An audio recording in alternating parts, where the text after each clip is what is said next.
Take a girl and a guy, and they fall madly in love and form a family.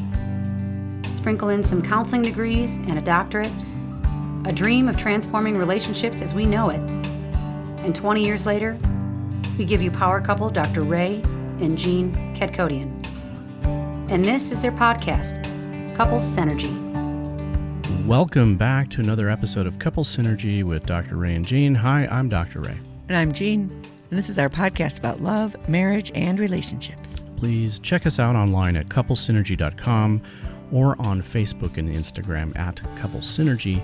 And please subscribe to our podcast and leave us a review or send us any suggestions on topics you'd like to hear more about. And now on to Couples Synergy, an in-depth look at love, marriage, and relationships, where we bring you our experience helping thousands of couples transform their relationships for over 20 years. You know, everyone says you should work on your relationship, but nobody teaches us how. So we've created this podcast to teach people what they can do to create the relationship they've always dreamed of with the partner they fell in love with. On today's episode, we're going to be talking about what happens when your partner wants to change. Yeah, when they want to change something, change themselves, like individually, or they want to change the relationship, and they just want something to be different. which is scary. It's very scary, and this can cause a lot of upheaval in relationships. Before we get to this topic, I just wanted to read out a review that we got. And this review is titled A Great Couples Podcast. Dr. Ray and Jean are superb. Great insights into every aspect of a marriage. Their years of couples therapy are brought to the forefront to help you move your marriage from good to great, or maybe from bad to good. You get the idea. If your marriage is important to you, be sure to subscribe and enjoy your best marriage. Thank you so much. And it's titled a hearing aid user, I guess. I don't know. Thank you so much for your wonderful, wonderful review. And for listening. With your hearing aid. With your hearing aid. Yes. You know, we love doing this podcast. It has been such a great endeavor. You know, when we started, it's actually coming up on 3 years now, I think. Yeah, July 4th. July 4th. So thank you so much for listening, for all of you guys who are tuning in, and thank you so much for the review as well. We really take all the reviews seriously, and, you know, we want to make sure that we're getting good content out to all of you out there. And so today we are talking about what happens when your partner wants to change. And I'm sure all of you out there in a relationship have experienced this from one time to another, where your partner wants something to be different. Whether they start changing themselves, maybe they want to start a new exercise routine or a new diet, or they just want to, you know, change their lifestyle. And that now is going to affect you and affect the relationship. We're kind of funny as people, you know, like we really like our certainty. So I always use the example of, you know, if you're at a wedding and you have to go to the bathroom, you got to get up, you got to look around, you got to find it. You go in and, you know, second stall on the left. Works great. If you're going to go back, you're still going to go to the second stall on the left because it's something you've already known. You already conquered the risk of finding it. It worked.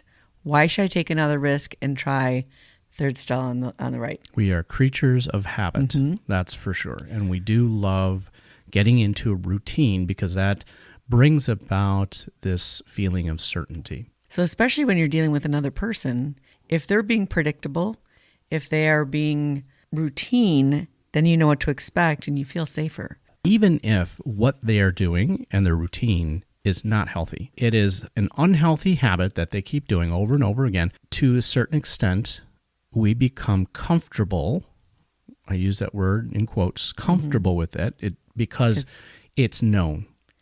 That's why you'll see couples who, if one of them's an alcoholic and they stop drinking, the relationship sometimes ends because the other person doesn't know how to deal with them as a non-alcoholic, right? As a sober person. And so they go find another alcoholic. Yeah, right. Even if the partner wanted them to stop. Yeah, absolutely.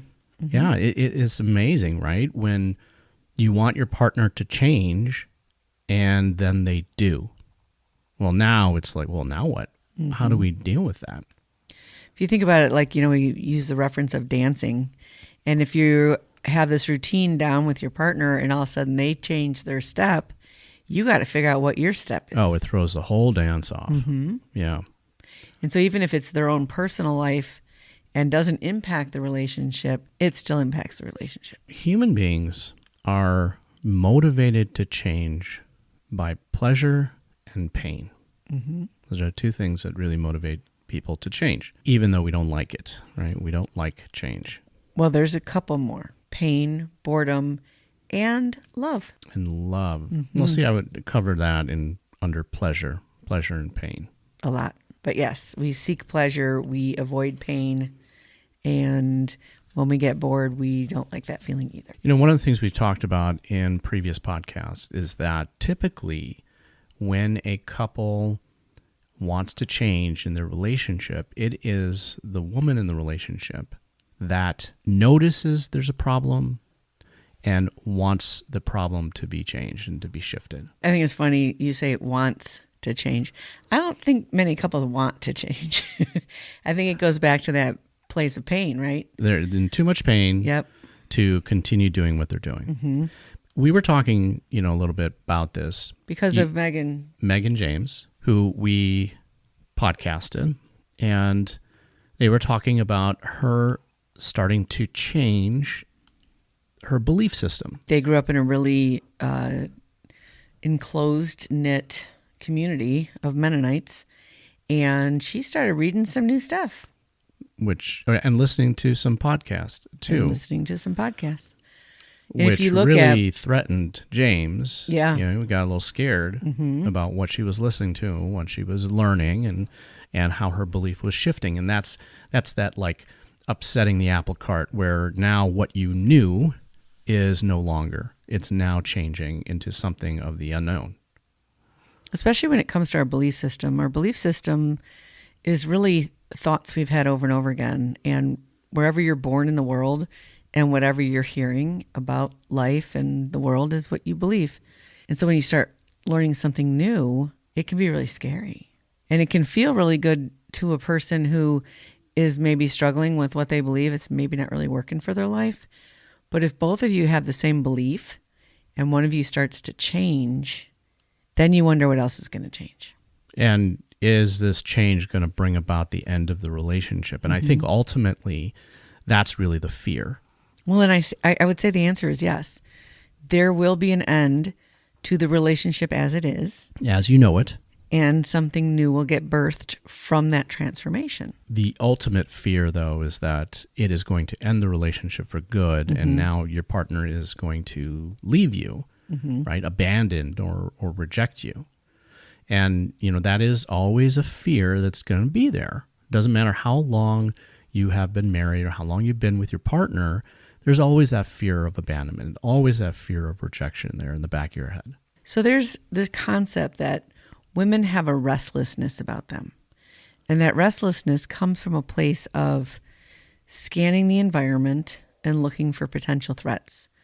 And the female brain is designed like that in order to read their baby's face, which they don't have words, and try to find out what they need and how to care for them. And then the environment to make sure it's safe. So we're just sort of naturally designed to what we would call look for problems. Right. And the male brain is You've not. never done that, though. No. You are not a restless person. And the male brain is more like, if it's not broke, don't fix it. Well, we were talking about this before we hit record, and you were asking about what motivates men to change. And I would say pain, but there is a level of toleration that men have. They can sit in an ungodly amount of pain and deal with that before they get to a point that they start changing. Maybe because of the hunter days when you had to go out and tolerate freezing cold, early morning, uncertainty. Well, there is something to be said about being able to tolerate frustrating or painful situations.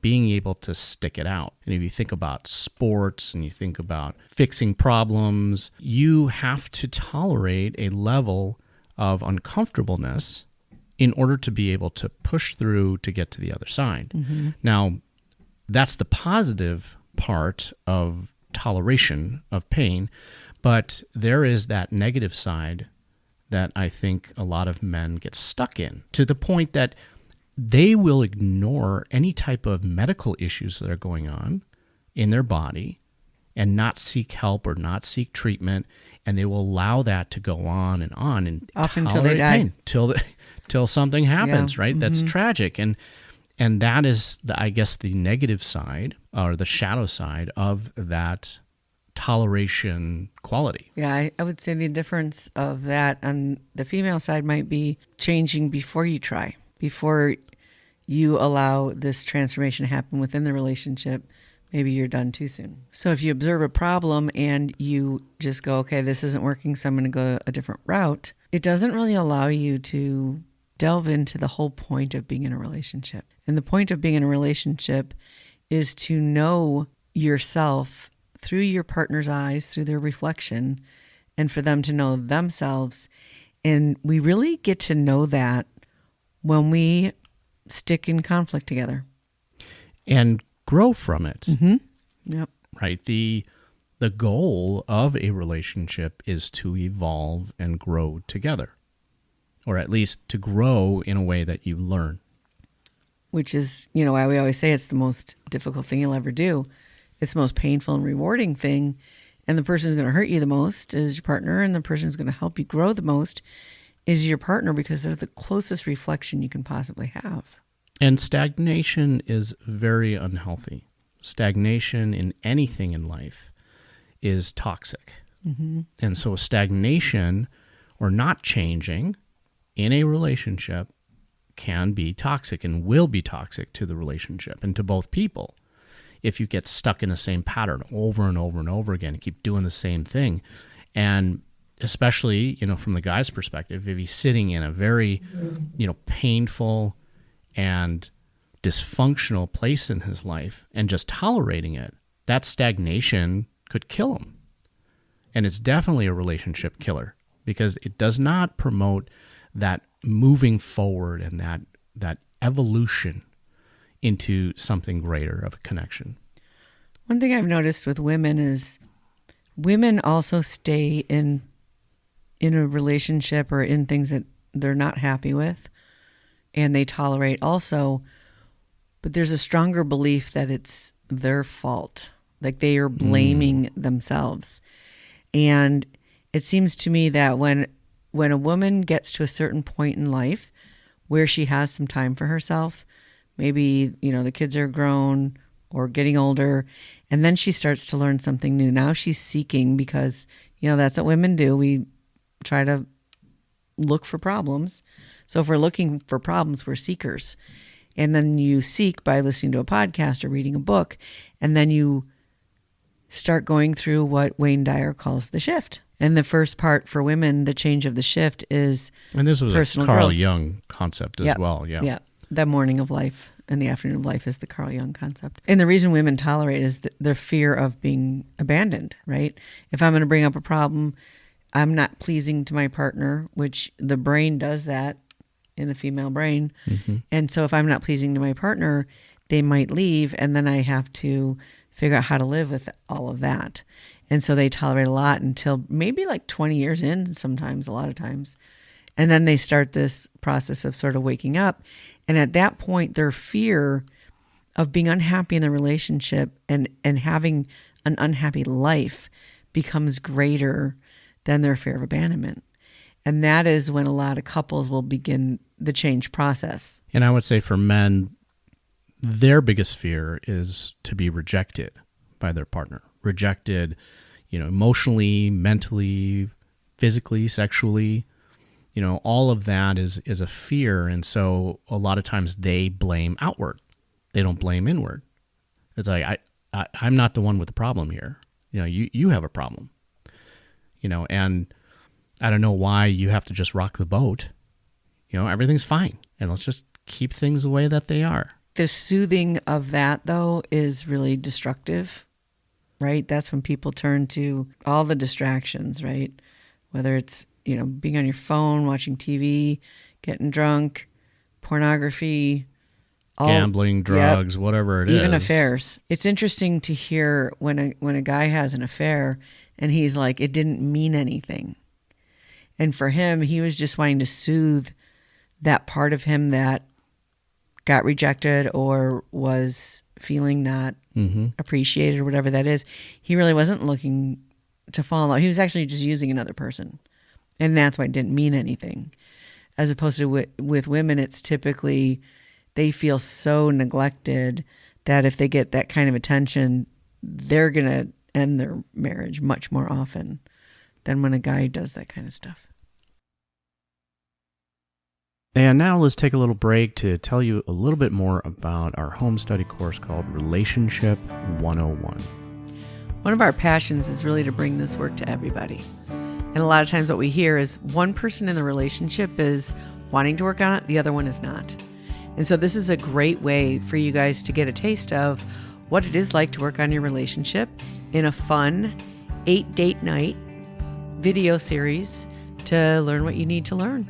Yeah, Relationship 101 consists of 8 video modules, typically about 30 to 40 minutes long, with some discussion questions and exercises for couples to do together at the end. This is kind of a culmination of our work over 20 years and synthesizing all of the skills and tools necessary to create an amazing relationship. This online course consists of 8 modules, which is 5+ hours of course content. It also includes bonus resources, all designed to learn and grow together as a couple. It's fun, it's insightful, and gives you a great excuse to spend some extra quality time with your partner. All of this course content is valued at over $850. Currently now, it is priced at $387. And if you just go to go.couplesynergymethod.com/relationship101, it'll take you directly to the link. That's go.couplesynergymethod.com/relationship101.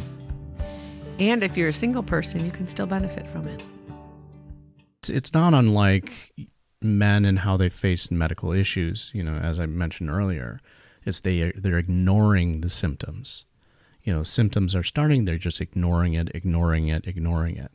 And, they kind of take this approach of, well, if this hurts, then just don't do it, right? Let's just ignore it. Let's bury it, put our head in the sand and not take a look at it and not even consider change until there is a big crisis. And it's the crisis that wakes them up.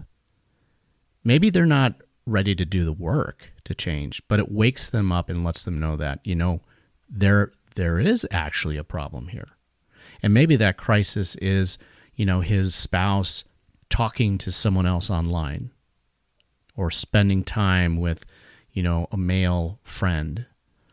Or maybe she's even totally checked out and there's no sexual intimacy that's happening. We recently recorded a podcast that hasn't aired yet with Gordon, and he was saying that he was unhappy in his marriage, and he went to the doctor, and the doctor was saying that he hears it all day long how unhappy people are in their relationships.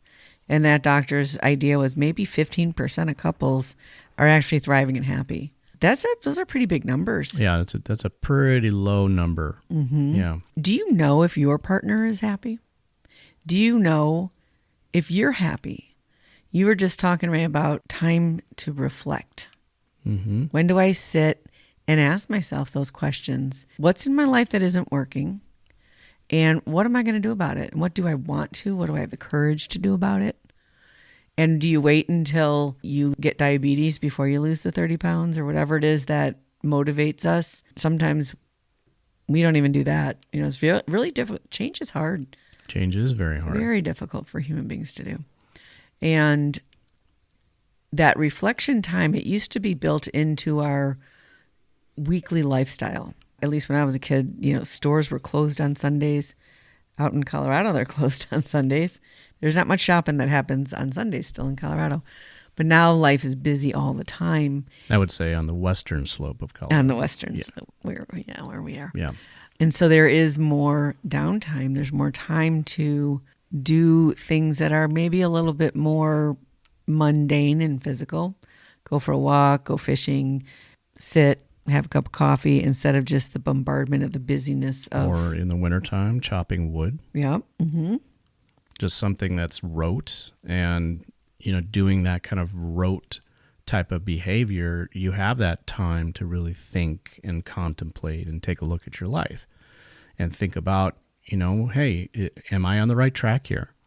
Is what's going on in my life in alignment with the path I want to walk?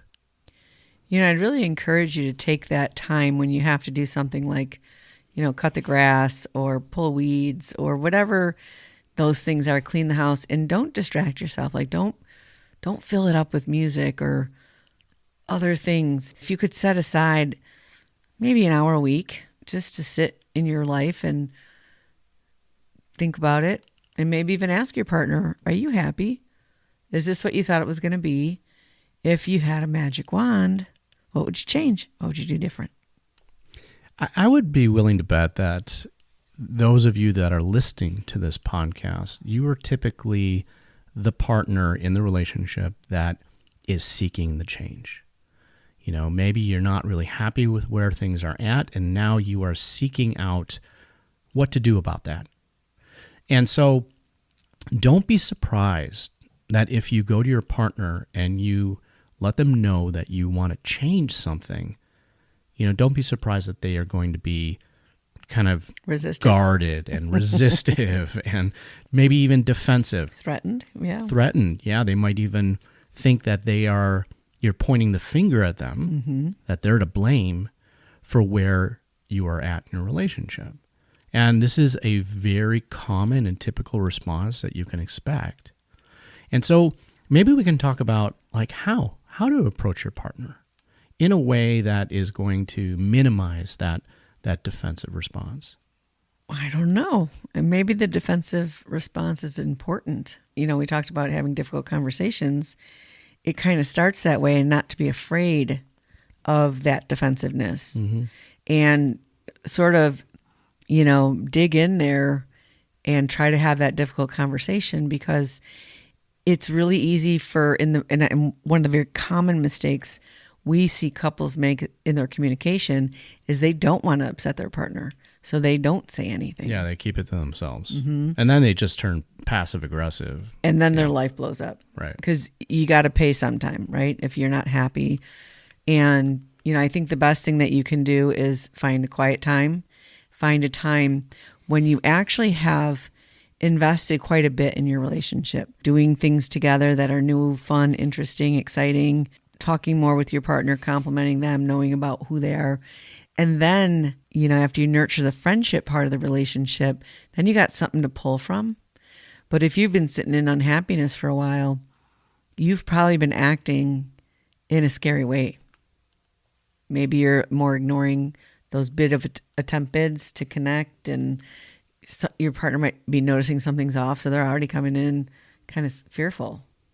But if you're increasing your affection and you're increasing your communication, then you can say, hey, you know what? I want to talk about this harder thing. You're probably already in a position that the two of you aren't really spending much time at all together, having fun, nurturing the friendship. You're probably gotten to a pattern where, you're going through the day in and day out kind of activities. Maybe the kids got stuff going on and you're both busy living these parallel lives. That's typically what we see when someone is at a place that they just can't continue doing what they're doing and they want things to change. And so to go and approach your partner at this point right now, you will get a defensive response back. Absolutely. Because there isn't much investment going on in the relationship.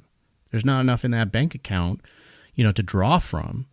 And, one of the biggest mistakes that couples have, and, we did a podcast on this, was, they have this conversation late at night when they're about to go to bed. The late night fight. The late night fight. right? And you're about to go to bed, and then your partner says, are you happy? or just said, why did you say that today? They start the fight, and now it's like, I got to work in the morning. Why are you bringing this up now? I had a hard day. I had all this stuff going on, and it's not going to turn out good at all. That's why we really encourage couples to do the weekend intensive, because you take a break from your life and you set time aside, and that's what we help them do. Here's time to bond and connect and have fun, learn something new, and then ultimately dive into that deeper conversation, and then leave kind of with a plan and a new, refreshed way of being in the world. And we certainly don't have 3-4 days that we set aside to be with our partner. Sadly, we would do it to take a class so that we can get certified in something, or if we had a physical problem and we had to set aside time to have surgery or something like that, we would take that time. But it doesn't feel imminent in a relationship, and it's just a slow burning. It's incremental. Yeah. Over a long period of time. I like using the example of when I got certified for scuba diving. You remember me telling you this story about this? And I was doing compass work. Mm-hmm. And so I start on the shore, and I'm supposed to head at this compass reading, and at a certain depth at that compass reading, I am supposed to hit an underwater platform, right? And that's my goal here. So I'm with the dive instructor. I start out heading in that compass, in that direction, and the needle is right on that number, and I keep going and going, and it starts getting colder and colder. And I see the depth, is now I'm beyond where this platform is supposed to be, and I'm way, way off. And now I'm lost, right? And so now the dive instructor is like, no, we're gonna need to surface now. Okay. And so I start to surface, and I accidentally put some water into my BCD instead of putting air in it. I start to sink more, and I'm panicking. And, long story short, I get to the surface and I see that I'm way, way off. My compass needle was not free floating. It was stuck. It was stuck on the right number. Mm-hmm. But I was 1 degree off in where my trajectory was. And so incremental over time and over distance, that 1 degree off will put you so far away from where your goal is. And that's typically what happens in couples relationships is if they don't change and they don't continue to evolve and take a reading of where they're at now and where they want to go, and make those adjustments, by the time that the crisis happens or the time they really can't stand that pain anymore, they are so far off target. Yeah. And this is really normal. When you fall in love with someone, there are so many stages of development we go through. And we go through that in our physiological bodies. We go through that in our financial picture of our life. We go through that as we age, all sorts of things. And so you got to go take another compass reading. You got to see, are we on target? Did we want to move our target? Yeah. What our target was when we Sure. first got married might be very different now. And it isn't because there's necessarily a problem. And I think that's the most difficult thing about relationships is that you have to work on it if you want to be happy in it, even if there's no problem. And we were just listening to a book by Eric Fromm, and he was talking about, if you want to be a master, you want to be a doctor, you have to first learn the theory. You have to learn about anatomy. You have to learn about, diseases and medications. But once you become a doctor and you have all that theory, you haven't started practice yet. And it's years and years and years of practice that actually make you good at something. And we don't even have a theory of things that we know we should learn about relationship. And then we bump into a problem, and then we think, well, maybe I just suck at this, that it's something innate and natural as opposed to a skill that we have to master. Or maybe it's my partner's fault. I've got everything down. Of course, it's your partner's fault. Right. And then they don't do, the practice of those positive relationship behaviors in order to become masters at it and have a masterful marriage. I like that. That's pretty good. And because our partners are such a close reflection, we can't see our part, and we do think it's all them. It's the best part. And it's so amazing because you can only change your half, but you can't see it. And that's why creating a relationship that you can speak to each other in honest ways and share uncertainty and share what's in your heart, even if you don't really understand it. Even if you're like, I just have a feeling, I just don't feel like I'm thriving in life. And I don't know if it's me, I don't know if it's you, I don't know if it's us, but I want something to be different. And you can, preface that by saying, hey, I just want to tell you what I feel. And you don't have to respond. I don't want you to take offense or think it's about you. Or that you should even have to fix it. Or that you are responsible for fixing it. Or just say, I'm not happy with where I'm at. I'm not happy with where we're at. And I want things to be different. And I guarantee you, if you're in that place where you would like change to happen, you don't feel good, your partner's not feeling that way at all. We always see couples change in leapfrog fashion, where one person becomes aware of it first. The other person's just chugging along going, hey, everything's working great. And all of a sudden you're like shining a spotlight and you're like, Yeah. It's always a little shocking, Right. Don't pay attention to the man behind the curtain. Right. Look at the shiny object over there. Yeah. So we want to thank you for joining us today on Couple Synergy. This is a really awesome topic, and I'm sure a lot of you out there can relate. Our passion is in helping couples and people have happy and healthy relationships, and this podcast gives us a fun way of bringing our knowledge and expertise to you, our listeners. For all of you listening, please let us know how you enjoy the show. If you have any questions, comments, or topic suggestions, please email us at contact@couplesynergy.com.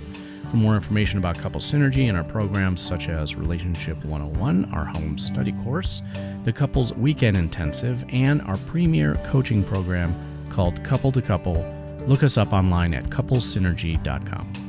And if you know someone who could benefit from this episode, please download it and share it. And thank you for listening. Until next time, synergize your life and synergize your love. You have been listening to Couple Synergy with Dr. Ray and Jean Ketkodian. Couple Synergy was recorded, edited, and produced by Dr. Ray and Jean Ketkodian.